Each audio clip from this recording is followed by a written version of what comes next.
Have you ever wondered why Stephen King never directed another movie after Maximum Overdrive? Well, when you see what he did with the perfectly innocent semi-truck turning it into a nightmarish green monster that haunts viewers' dreams 40 years later, you'll understand. Today we're counting down 20 weird facts about the most bizarre villain vehicle in cinema history, Handy's Green Goblin truck from 1986's Maximum Overdrive. Some of these details are so strange, you'll wonder if King was directing or just having a fever dream. So buckle up, because this ride gets weird fast. And hey, if you enjoy tales of cinematic madness and mechanical mayhem, hit that subscribe button. It really helps the channel out. Number 20. The Marvel connection nobody talks about. Here's something most Maximum Overdrive fans don't know. That terrifying green face on the truck, it's not just inspired by the Green Goblin, it's officially licensed. The film credits explicitly state the Green Goblin likeness is used with permission from Marvel Comics. Think about that. Marvel actually looked at this script about killer trucks and said, sure, put our villain's face on a murderous semi. This was 1986, long before Marvel was the entertainment juggernaut it is today. They were licensing Spider-Man's nemesis to a Stephen King horror movie about machines coming to life and killing people. The legal paperwork alone must have been fascinating. Imagine the meeting where someone had to explain this concept to Marvel executives. So we want to put the Green Goblin's face on a truck. Okay, for a toy line? No, for a movie where it murders people. And you'll pay us how much? The fact that Marvel approved this tells you everything about the Wild West days of 80s licensing. Today, Marvel controls every pixel of their characters' appearances. Back then, slap it on a killer truck? Why not? The mask itself was a massive fiberglass sculpture, custom made for the film. It wasn't some cheap Halloween decoration they found at a store. This was a professionally crafted, officially licensed Marvel villain face designed specifically to turn a truck into a nightmare. And somehow, everyone involved thought this was a perfectly reasonable creative decision. Number 19. The truck that nobody can agree sign near. You'd think identifying a truck would be simple. It has a VIN number. It has documentation. It exists in the real world. But no. The Green Goblin truck has sparked more debate than almost any other movie vehicle. Here's the confusion. Many sources claim it's a 1977 truck. The movie came out in '86, so that would make sense. Old enough to look menacing, new enough to still run. But vehicle identification experts who've studied the film footage say it's actually a mid-1970s white Western Star 4800, probably circa 1976, not 77. Then other fans insist. It's a 1981 Western Star. That's a 5-year spread of confusion. How does this even happen? Well, the truck was heavily modified for the film. Parts were changed. Details were obscured by that massive goblin mask. The production team probably grabbed whatever truck they could find that looked intimidating and didn't worry too much about the exact model year. But for truck enthusiasts and movie prop collectors, this drives them crazy. Forum threads go on for pages arguing about grille patterns and cab designs. People zoom in on blurry film stills trying to identify specific bolts and panels. It's like a vehicular conspiracy theory. The truth is probably lost to time. Unless someone finds the original production documents or the actual title for the truck, we may never know for sure. And honestly, Stephen King probably doesn't care. He just wanted a big, scary truck. Mission accomplished. Number 18. The cooling system. Nightmare. That massive Green Goblin mask looked terrifying on screen, but for the actual truck, it was mechanical torture. See, trucks need airflow to their radiators to stay cool. It's kind of important. Blocking a truck's grill is like putting a plastic bag over your head. Not recommended. According to forum posts from people involved with the production, the truck overheated constantly during filming. Think about that. They're trying to film chase scenes in North Carolina heat, and the truck keeps dying because it can't breathe. The mask significantly blocked the radiator's cooling airflow. Every take had to be carefully timed. They couldn't run the truck for long periods. Imagine being the mechanic on set. The truck's overheating again. Can we remove the mask? That's literally the whole point of the truck. Then we wait for it to cool down. This is the kind of production nightmare that nobody thinks about when designing movie vehicles. Sure, it looks cool, but can it actually function? In this case, barely. They probably had cooling fans, ice packs, and every trick in the book to keep that engine from seizing. The irony is perfect. In the movie, the machines rebel against humans.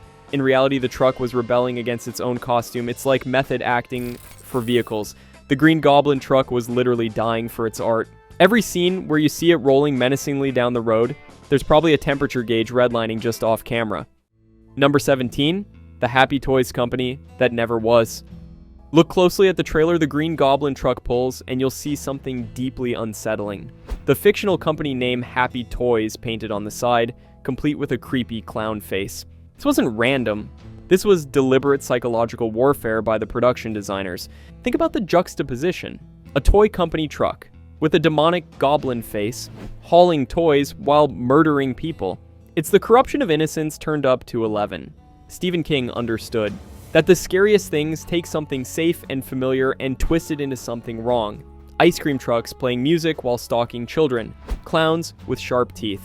And here, a toy delivery truck that delivers death instead. The Happy Toys branding adds another layer of irony to the film's premise. In Maximum Overdrive, machines turn against humanity, but toys are supposed to bring joy to children. They're symbols of innocence and play. Having this murderous truck branded as a toy hauler is King's way of saying nothing is safe, nothing is innocent, even your child's toys want you dead. The clown face on the trailer is its own nightmare. Not quite as prominent as the goblin mask, but if you notice it, it stays with you. Two faces of horror, one vehicle. The production designers knew exactly what they were doing. They were creating a rolling contradiction, a children's toy truck that's actually a killing machine, and that contradiction makes it even more disturbing. Number 16, Stephen King's one and only directing credit. Here's a fact that explains a lot about this movie. Maximum Overdrive was written and directed by Stephen King himself. His first time directing, his last time directing, his only time directing. And he gave us a truck with a goblin face. When asked about the experience later, King was honest. He admitted he was coked out of his mind for most of the production. His exact words, "This was the 80s, folks. Different times." But it explains so much. The decision to put a Green Goblin mask on a truck, cocaine decision, the Happy Toys branding, cocaine decision, having the truck's eyes glow, you get the picture. King has said he barely remembers making the movie, which is probably for the best. Imagine waking up from a bender and someone shows you footage of a semi-truck with a goblin face. I directed this? Yes. And Marvel signed off on it? Apparently. The film was critically panned. Roger Ebert gave it 1 star, but here's the thing. It became a cult classic specifically because of how insane it is, and the Green Goblin truck is the perfect symbol of that insanity. King never directed again. He stuck to writing, where his imagination could run wild without budget constraints or overheating trucks. But for one brief chemically enhanced moment in the 80s, he gave us this magnificent monstrosity, and horror fans are forever grateful. Number 15, the glowing eyes. That may or may not have worked. Multiple sources mention that the Green Goblin mask's eyes glowed in the film, or at least they were supposed to. This is another one of those production details that gets murky with time. Some say the eyes had actual lights installed. Others say it was a film effect. Watching the movie, there are definitely scenes where the eyes appear to have an illuminated quality, but whether that's practical effects, lighting tricks, or post-production work is debated. The idea of glowing eyes makes perfect sense for the character. Demonic vehicles need demonic eyes. It's horror movie 101, but implementing it on a moving truck in 1986, that's another story. If they did install actual lights, imagine the wiring nightmare. You've got a massive mask mounted on a truck that's already overheating. Now add electrical components exposed to weather and vibration, what could go wrong? The props department probably had nightmares about keeping those eyes lit. Every bump in the road risking a short circuit, every rainstorm threatening the electronics. And remember, this is a truck that's doing stunts. It's ramming cars. It's chase scenes. It's not gently cruising down a highway. Those theoretical eye lights would have taken a beating. Whether the eyes truly glowed or not, the effect worked. People remember them as glowing. The image burned into their memories. Sometimes the suggestion of an effect is more powerful than the effect itself. Number 14, the rocket-powered destruction. The Green Goblin truck meets its end in spectacular fashion. It gets destroyed by a rocket, not a small explosion, not a crash, a rocket. Because when you're Stephen King directing your only movie while admittedly out of your mind, you don't do things halfway. The destruction scene is notable for several reasons. First, they actually had to destroy the truck, or at least make it look destroyed. This wasn't CGI, this was practical effects, real explosions, real damage. Second, the Goblin mask reportedly had pieces blown off or removed during the sequence, specifically one of the heads, because apparently there might have been multiple masks or backup pieces. The details are fuzzy like everything else about this production. The rocket attack serves as the climax of the truck's reign of terror. It's been chasing our heroes, crushing cars, acting as the mechanical face of the machine uprising, and it takes military-grade weaponry to stop it. That's quite an escalation from your typical truck stop. The irony is that after surviving all that on-screen destruction, the real truck would face a different kind of decay. But we'll get to that. For now, just appreciate that someone decided the only way to kill a Green Goblin truck was with a rocket launcher, and someone else approved that decision, and they filmed it. The 80s were wild. Number 13, the Salvage Yard. Years. After the cameras stopped rolling and the crew went home, the Green Goblin truck didn't ride off into the sunset. It ended up in a salvage yard in Wilmington, North Carolina. Not a museum, not a private collection, a salvage yard. This magnificent monster of cinema, this officially licensed Marvel-faced killer truck, was left to rot among abandoned cars and scrap metal. The mask suffered major damage, the jaw was messed up, teeth were missing or broken, the tongue was damaged. Major burn marks scarred the surface. Whether this was from the film's explosive finale or subsequent neglect is unclear, probably both. Imagine walking through that salvage yard in the late 80s not knowing what you're looking at. Just another wrecked truck with some weird decoration on the front. You'd have no idea you were standing next to a piece of horror movie history. A vehicle that Stephen King himself directed. A truck that Marvel Comics authorized to wear their villain's face. This is the fate of many movie vehicles. Once filming wraps, they're just expensive junk taking up space, unless someone recognizes their value and rescues them, which fortunately is exactly what happened. But for years, the Green Goblin truck sat forgotten, rusting, deteriorating, its glowing eyes dark, its murderous days behind it. A sad end for such an iconic villain. Number 12, Tim Shockey's 20-year yard ornament.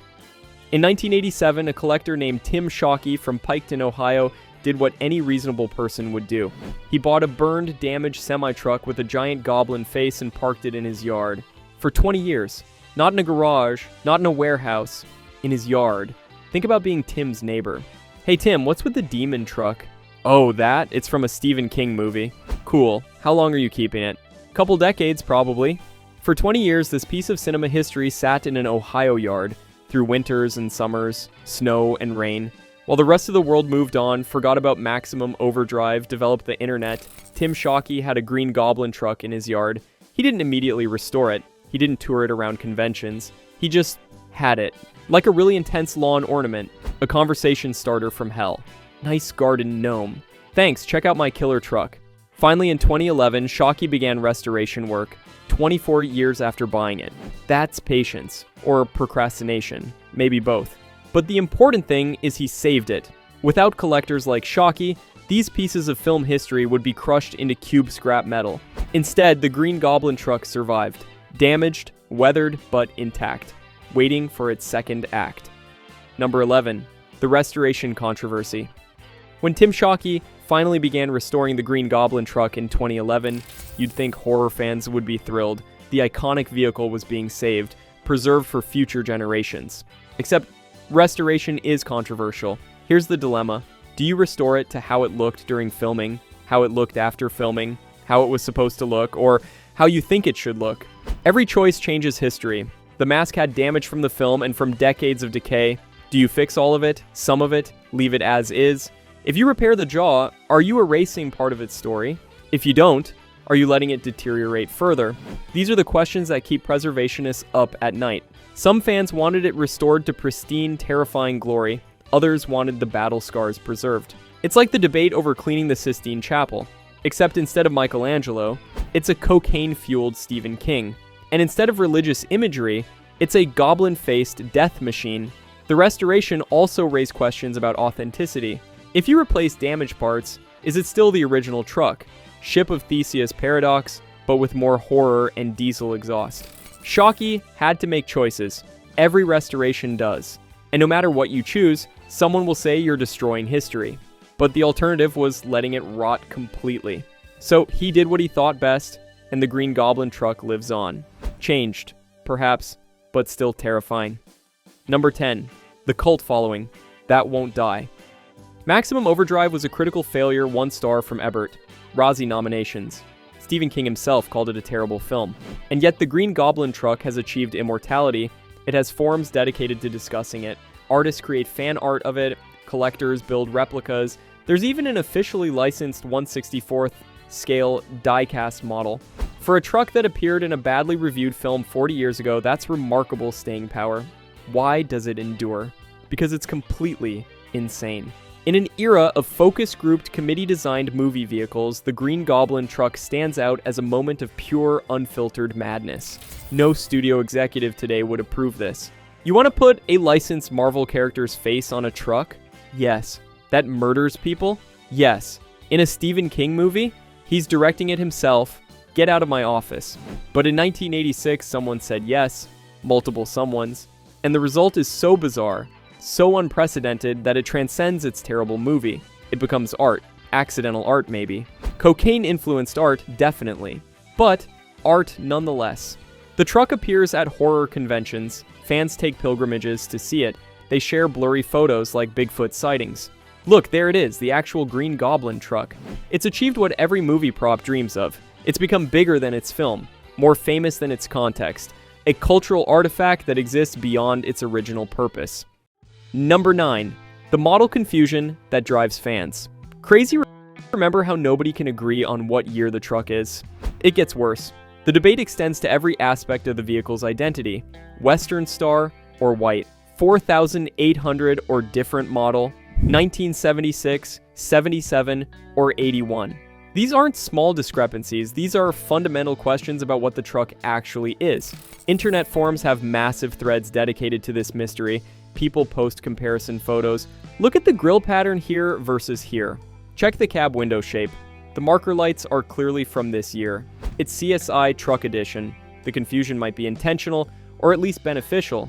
Multiple model years mean multiple potential replica builds. Collectors can argue their version is screen accurate because nobody knows what screen accurate actually means. IMCDB, the Internet Movie Cars database, has extensive discussions about it. These are people who identify vehicles for fun. It's their expertise. And even they can't agree. Some say the heavy modifications make identification impossible. Others claim they can tell from specific bolt patterns. The production team probably grabbed whatever truck was available and affordable. Maybe it was already modified. Maybe it was multiple trucks composited into one film vehicle. The 70s and 80s weren't great for production documentation. The truth might be lost forever, which honestly makes it more interesting. The Green Goblin truck isn't just a movie prop. It's a mystery, a puzzle, a debate that will never be resolved, and fans wouldn't have it any other way. Number 8. The Frankie Faison connection. The character who drives the Green Goblin truck is named Handy, played by Frankie Faison. Yes, that Frankie Faison, the one who went on to play Barney in Silence of the Lambs. The commissioner in The Wire, a serious, respected actor. In his first major film role, driving a demon-faced murder truck. Faison's character arrives at the Dixie Boy truck stop, setting up the main location for the film's action. He's not just a random driver, he's part of the narrative structure. The Green Goblin truck isn't just a background vehicle, it's Handy's truck, giving it character connection. Imagine Faison's agent calling, "Great news, you got the part!" Fantastic, what am I playing? A truck driver. Okay, in a Stephen King movie.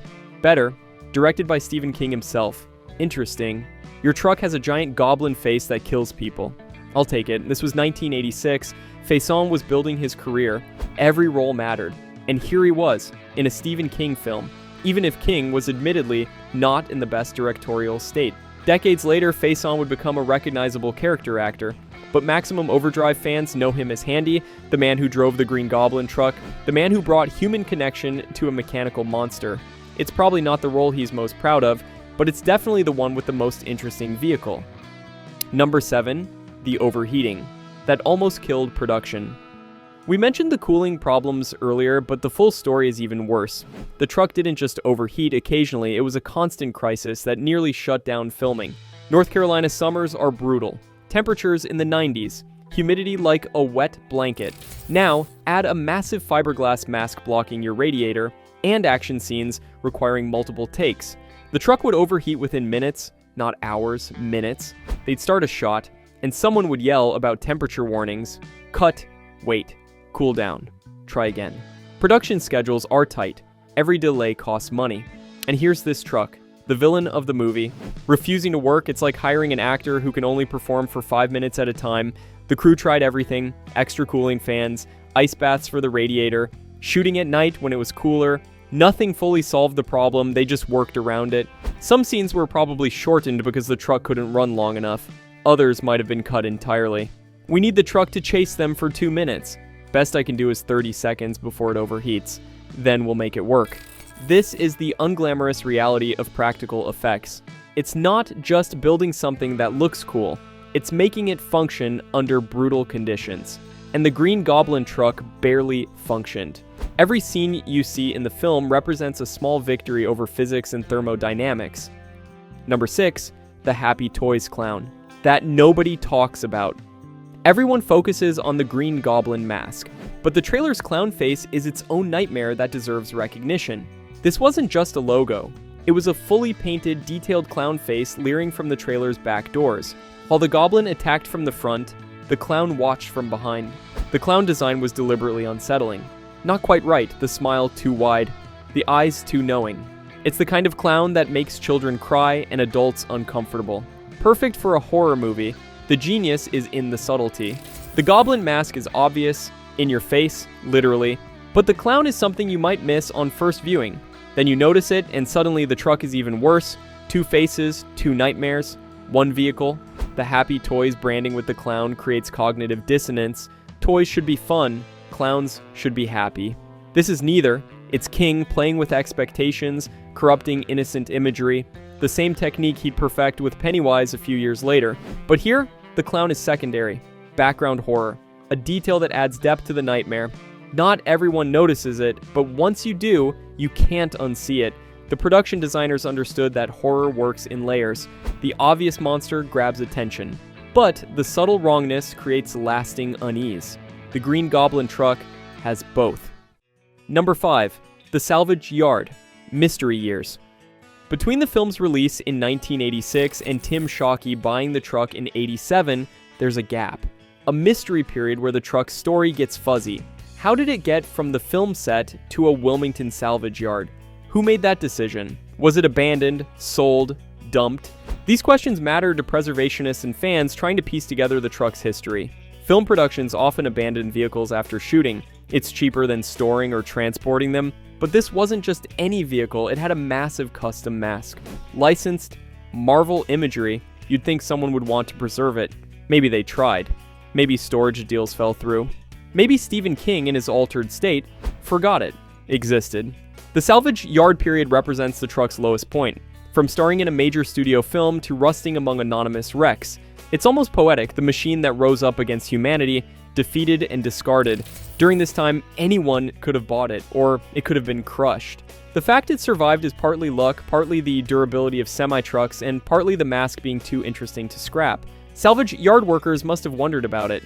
This weird truck with a demon face. Was it from a movie, a parade, someone's fever dream? They had no idea they were walking past cinema history, however bizarre that history might be. Number 4, the die-cast replica validation. When Tough Trucks, Scale Models produced an official 1/64th scale die-cast replica of the Green Goblin truck, complete with Happy Toyz trailer. It marked something important. Official merchandise validation. Think about it. Someone looked at the market and decided enough people would buy a tiny version of this obscure horror movie truck to justify production costs. Molds, licensing, manufacturing, distribution, all for a vehicle from a critically panned 40-year-old film. The replica includes incredible detail, the goblin mask, the Happy Toyz branding, the clown face, even the truck's specific modifications. It's not a generic truck with a goblin sticker, it's an accurate recreation. For collectors, this is huge. Official replicas mean the vehicle has achieved iconic status. It's joined the ranks of the Batmobile, the DeLorean, Tit. Except those are from successful franchises, this is from Maximum Overdrive. The fact it exists at all is testament to the truck's enduring appeal. Collectors display these replicas proudly. They're conversation starters. What's that? The Green Goblin truck from Maximum Overdrive. Never heard of it. Oh, you're in for a treat. The replica also preserves the truck's image for future generations. Long after the real truck deteriorates or disappears, these small versions will remain. Tiny monuments to 80s excess and Stephen King's wild directing adventure. Number 3. The Stephen King drug admission. Stephen King's admission that he was coked out of his mind during Maximum Overdrive's production isn't just gossip. It's crucial context for understanding the Green Goblin truck's existence. This was peak 80s excess. King was battling serious addiction issues. He's been open about not remembering writing certain books from this period. Now imagine him directing a movie in that state. Every weird decision suddenly makes sense. Should we put a goblin mask on the truck? Absolutely. Should the eyes glow? Yes. Should we add a clown to the trailer? Why not make it 2 clowns? The Green Goblin truck is essentially a cocaine-fueled fever dream made real, a physical manifestation of King's altered consciousness. It's too weird for a sober production. Too excessive. Too everything. King got clean in the late 80s. He's been sober for decades now. When asked about Maximum Overdrive, he's refreshingly honest about how bad it is. But that honesty makes the film, and especially the truck, more interesting. It's not a failed attempt at serious horror. It's a document of excess, a warning about drugs disguised as a killer truck movie. The Green Goblin face leering from the screen isn't just a monster. It's a mirror reflecting the chaos of its creation, and somehow that makes it more terrifying than any intentional horror effect. Number 2, the technical marvel. Nobody appreciates. Setting aside the cocaine and craziness, the Green Goblin truck represents impressive technical achievement. Think about what they accomplished. They took a working semi-truck and transformed it into a believable monster while maintaining its ability to function, mostly as a vehicle. The mask wasn't just slapped on. It was engineered to withstand highway speeds, impacts, and stunts. The mounting system had to be robust enough to survive filming while being removable for maintenance. That's not easy. The mask's size and weight distribution had to be calculated. Too heavy, and it affects steering. Too light, and it might tear off during action scenes. The mounting points had to handle tremendous stress without damaging the truck's frame. Then there's the artistic achievement. The mask had to be recognizable as the Green Goblin while being different enough to avoid legal issues. It had to look terrifying at various angles and distances. It had to read on camera in different lighting conditions. The painters and sculptors who created it were solving complex visual problems. How do you make a comic book character's face work on a 3-dimensional truck? How do you maintain the goblin's essence while adapting it to a completely different medium? These craftspeople probably aren't credited properly. Their names lost to history, but their work endures. Every time someone sees that truck, they're seeing hours of problem solving and artistic interpretation. The Green Goblin truck might be ridiculous, but it's also a testament to practical effects artistry, to the crew members who made the impossible possible, even if it did overheat constantly. Number 1. The current status mystery. Where's the Green Goblin truck today? This should be a simple question. It's a massive semi-truck with a giant goblin face, hard to lose. But the current status is surprisingly unclear. Tim Shockey began restoration in 2011. Various sources mention sightings at horror conventions and truck shows, but consistent recent documentation is scarce. It's like Bigfoot for horror movie fans. The truck exists in a state of quantum uncertainty. It's definitely out there, probably restored to some degree, possibly appearing at events. But pinning down exactly where and in what condition, that's trickier. This mystery adds to the truck's legend. Every blurry photo from a convention could be it. Every story about seeing it becomes part of the mythology. I saw it at a show in Ohio. No, it was in North Carolina. I heard it's in a private collection now. The truth is probably mundane. It's likely in storage somewhere, brought out for special occasions. But the mystery is more fun. The idea that this demon-faced truck is out there, somewhere, waiting. Maybe Tim Shockey still has it. Maybe it's changed hands. Maybe it's sitting in another yard, waiting for another rescue. The uncertainty keeps the legend alive. 40 years after Maximum Overdrive, we're still talking about this truck, still searching for it, still fascinated by its existence. And that's the ultimate weird fact. A truck from a terrible movie directed by a self-admitted drug-addled Stephen King has achieved immortality. Not because the movie was good, because the truck was so absolutely, completely, magnificently insane that we can't forget it. And there you have it. 20 facts about the Green Goblin truck that prove truth is stranger than fiction, especially when Stephen King's directing and Marvel's licensing department has lost their minds. Which fact surprised you the most? The overheating nightmare or the fact that this thing has official merchandise? Drop a comment below and let us know. And if you want more deep dives into cinema's strangest vehicles and forgotten movie monsters, hit that subscribe button and ring the notification bell. We've got plenty more 80s madness where this came from. Thanks for watching, and remember, next time you see a semi-truck in your rearview mirror, just be glad it doesn't have a goblin face. See you next time.